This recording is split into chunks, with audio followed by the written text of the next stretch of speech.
is a dark side, and there are some things that I do not like about the Houston suburbs, and I think there's a lot of things, especially in recent years, that when people get here, they're a little thrown off about the reality of living in the Houston suburbs. So today, I'm just going to go through some of those misconceptions. This video will not be edited very much. My baby has been home sick the last couple of weeks from whatever the plague of the month is, so it's been a little bit more difficult to get videos out regularly, but I do want to keep up the consistency.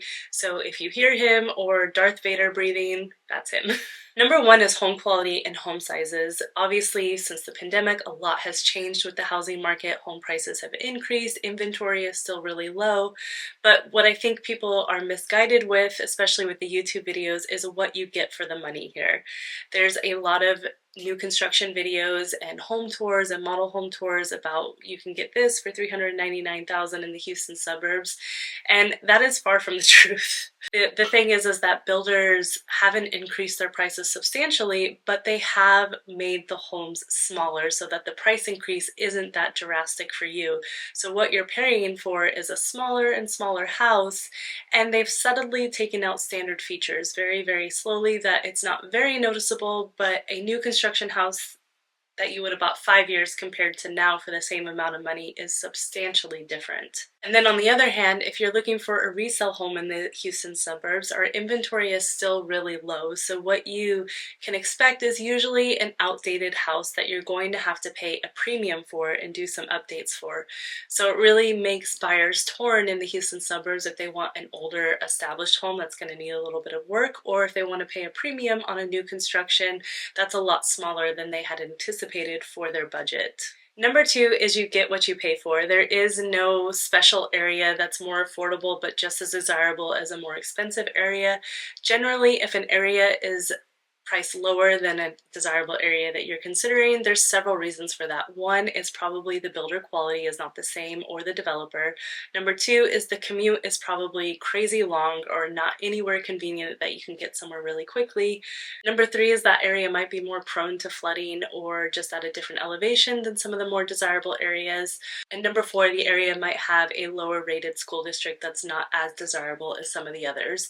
But there is no area in the Houston suburbs that are next to each other that you can compare side by side and say, oh, this one's cheaper and this one's more expensive, but they're pretty much the same. That doesn't work. That's not how it works. Number three is some areas lack diversity when it comes to foods and restaurants and shopping. There's some areas that have a lot of that, and then there's some areas that are just really dull, like they don't have it. It's just the same chain restaurants, the same big box stores. There's nothing really unique or interesting or something new to try in that area. It can be very, very repetitive. And number four is the same goes with the neighborhoods and master plan communities here. They truly will start to blend all together. If you're coming here and relocating and you're going to look at a bunch of communities in one day, by the end of the day, you're not going to remember which one was which because they all really do start to look similar. The builders look similar. The houses look similar. There are a few master plan communities here that are truly unique, and there aren't any others like them, but for the most part, no matter where you decide to live in the Houston suburbs, it's probably going to be very similar. So it's best to base your decisions on school districts, commute time, and just the general area that you want to be in based on what you enjoy doing. Five is that the suburbs are kind of boring. I mean, I feel like this is any suburb in any major city. There's not a whole lot of culture. There's not a whole lot of museums or, walkability in the suburbs. We do have a lot of parks and playgrounds, indoor playgrounds. We have tons of stuff for the kids. If you're a kid, it's a great place to live. But if you're a young professional or an adult that loves the outdoors or a ton of hobbies, then the suburbs can be a little boring.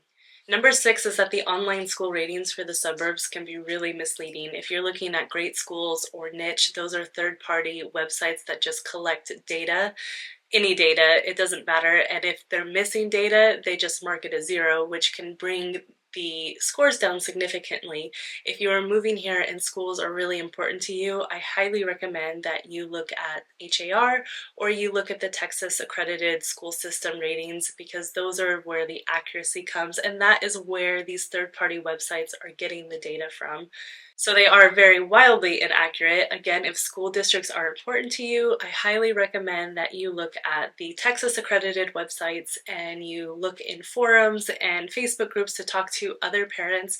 We also have school consultants here that can help you narrow down a school district based on specialty needs because we do have over 60 school districts here in the Houston area. Number 7 is that they are far away from everything.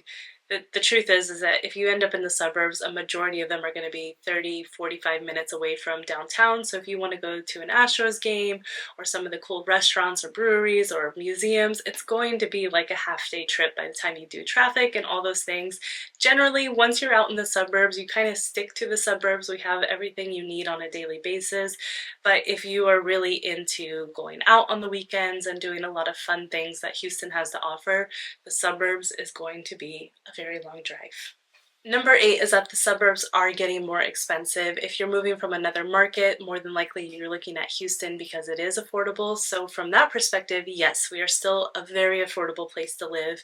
But if you are a Houstonian or you've been here a while, we have become more and more unaffordable compared to housing in the city or in some other areas. The Houston suburbs can be very expensive. We have higher property tax because of the mud. We have high HOA fees. Not only that, our commutes can be really long and the traffic can be really bad, especially in some of the newer developments where the roads haven't quite caught up to the population increase. You can be in traffic for a while. There's a lot of one-way roads, a lot of stop signs, and a lot of construction. Anyways, that was all really negative. I actually do really love the Houston suburbs. I think it is a great place to live. I think there's a lot to offer families and young professionals. It's a great place to invest in real estate. But I just want to make sure that when you come here and when you start looking for houses, that your expectations are set from the get-go. If you found this video helpful, please like and subscribe as it helps the algorithm know that this is good information. As always, thank you so much for watching and I will see you next time.